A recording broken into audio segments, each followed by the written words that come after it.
Hello, welcome to the alternating current part number 8.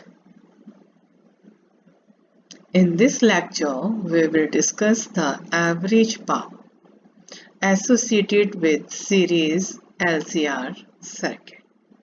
You know that the alternating EMF is given as E naught sine omega t and the alternating current is given as I naught sine omega t plus phi, where phi is a phase difference between the current and voltage. If the phase angle between the current and voltage is pi by 2, we will replace it by pi by 2. If it is 0, we replace it 0. If it is any value, say phi, then we will use this relation. As you know very well that the instant power is given as current into voltage. Now put the value of E and I. So it is E naught sine omega t and I naught sine omega t plus phi. Now use the relation that is sine A in plus B in place of A is omega t in place of B is phi and it is sine omega t cos phi plus cos omega t sine phi and multiply this with sine omega t, so we get this expression E naught I naught sine square omega t cos phi plus sine omega t cos omega t sine phi. If the instantaneous power is assumed to be constant, then for very small time dt, work done is this one. You know this relation, that is power is equal to work done upon time. So work done is equal to power into time. So this work done is obtained by this relation. For the complete cycle, we get the work done by integrating it within the limits from 0 to t. Now we integrate first E naught sine square omega t cos phi dt, this part, and then we will integrate this part. So first we will integrate this part. Here cos phi is also a constant, so we put it outside the integral. And we have to integrate sine square omega t, which is replaced by 1 minus cos 2 omega t upon 2. Taking the 2 outside the integral, this integral can be written in this way. As already in the beginning of the chapter we have shown that this value is 0 and this value is equal to t. So the resultant of this integral is E naught I naught cos phi t upon 2.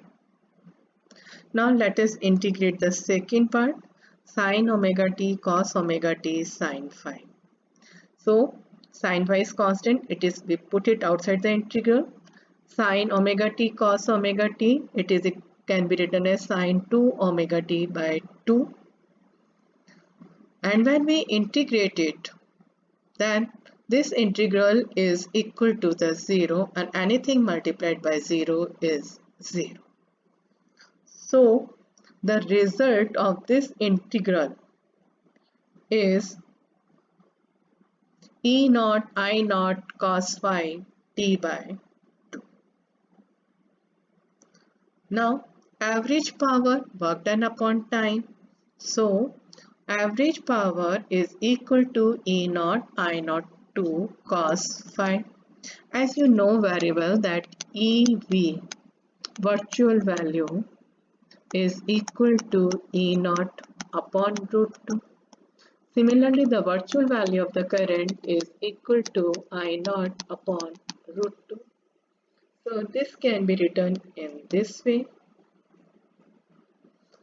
And we were replacing it by EV and this factor by IV. So this is the average power associated with the series LCR circuit. This value cos phi is called power factor and is generally denoted by PF. This triangle, which we obtained from the phasor diagram,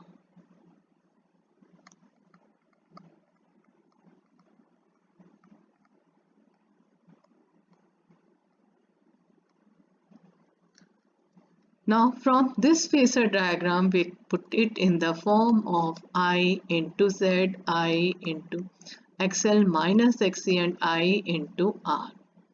I cancel out and this will be left out, and this is called impedance triangle. From this impedance triangle we will find out the value of the cos phi or the power factor. So here the power factor is equal to R by Z. This arm of the impedance triangle gives the net reactance and this side will give the impedance. Reciprocal of the impedance is called admittance. Reciprocal of impedance is called admittance and reciprocal of the reactance is called susceptance. Reciprocal of the resistance is called conductance.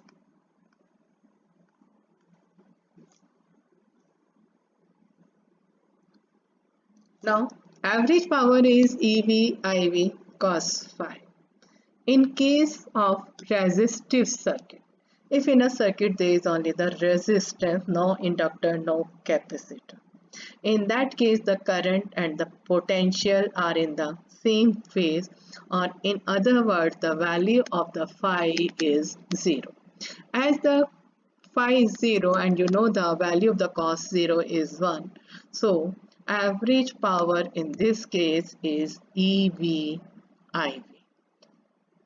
Now when we are using either the inductor or the capacitor, you know the phase angle between the current and the voltage is pi by 2 and you know the value of the cos 90 is 0. So the average power associated with inductor is 0 as well as the average power associated with the capacitor is also 0.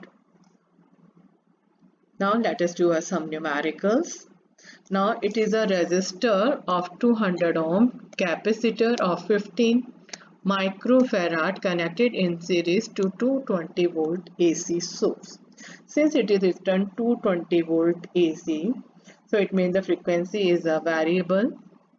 Calculate the current in the circuit. So to calculate the current we use the formula V upon Z.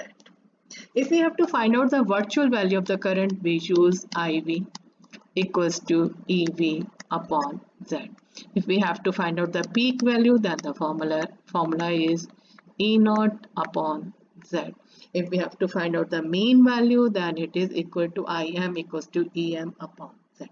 So whatever be the type of the current, we have to first find out the impedance using the formula under root of R square plus omega L minus 1 upon C omega whole square.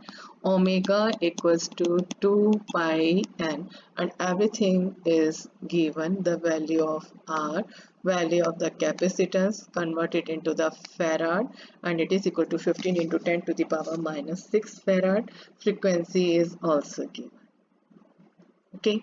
Then its second part in which you have to find out the RMS voltage across the resistor and the capacitor. Once you find out the virtual value of the current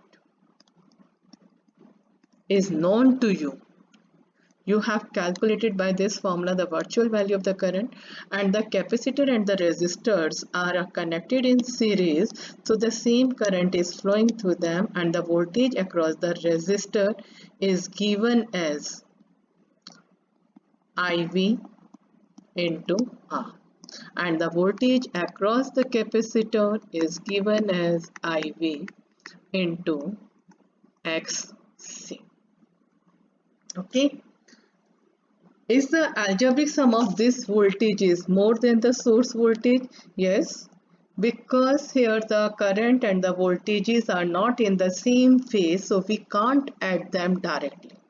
We have to use the vector method of adding, or you can say we use the different method of adding these voltages as they are not in the same